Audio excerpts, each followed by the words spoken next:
Manchester United are united again under Ole Gunnar Solskjaer.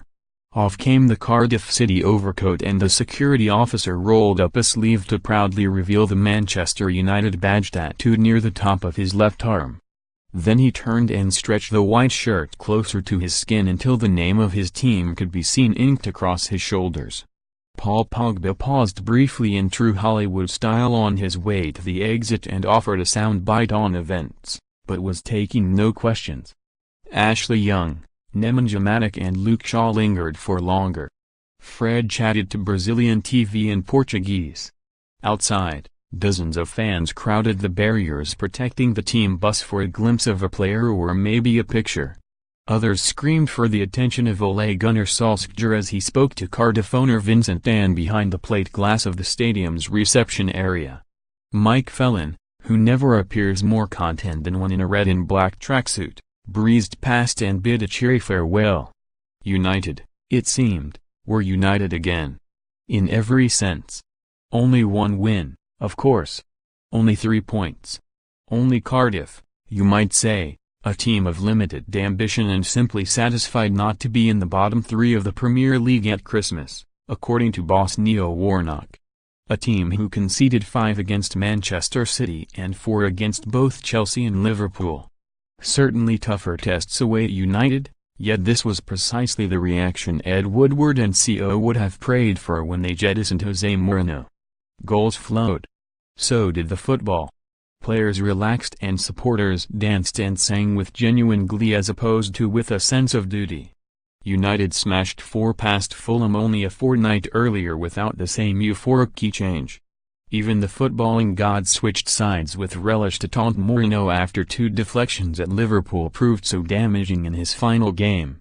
United were 2-0 up and signed half an hour on Saturday thanks to deflected goals from Marcus Rashford and Ander Herrera.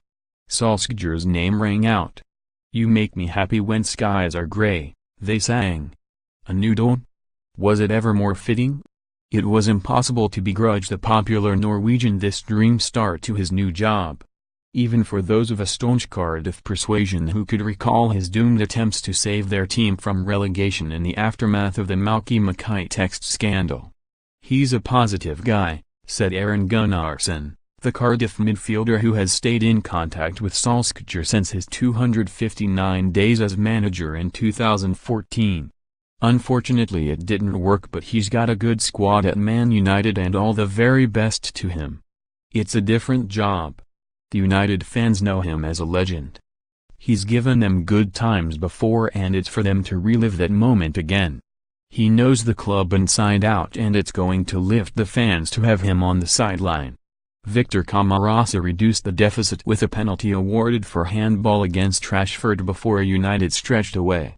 The third goal, a slick one-touch move started and finished by Anthony Martial, went down well with those who crave the United way, and they include legends such as Peter Schmeichel who have accused the club of surrendering their identity since Sir Alex Ferguson retired.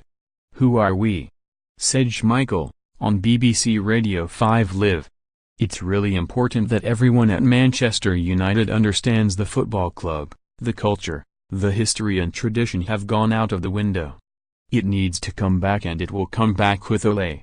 2 second-half goals by Jesse Lingard, the first a penalty, proved Solskjaer has not lost his appetite for goals and raised the question of where Romelu Lukaku might fit into a system based on fluidity and 1- and 2-touch football.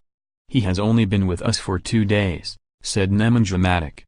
"We had a few meetings," he said. "We need to play more forward, to be more dangerous in attack, to run more, to compete with every team, and that's exactly what we did. We're happy because of that." United were bold and adventurous with 17 shots, 9 on target. They dominated possession. Perhaps more tellingly, they covered more ground. This was the Ole glow. Or the post-Jose glow, as experienced before at Chelsea, pioneers when it comes to this modern phenomenon of the interim appointment, a byproduct of player power. Gus Hiddink won the FA Cup and Rafa Benitez won the Europa League on short-term contracts. The most striking example of success, however, has to be Roberto Di Matteo, a Chelsea legend who stepped in to replace Andre Villas-Boas and won the Champions League and the FA Cup. Can Solskjaer deliver something similar? And what if he does? Will it convince the board to abandon plans to raid Tottenham for Mauricio Pochettino?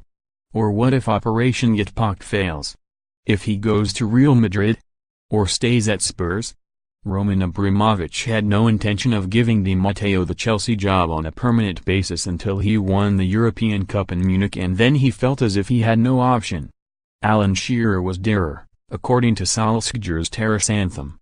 So, too, is Pochettino. Quite a lot dearer.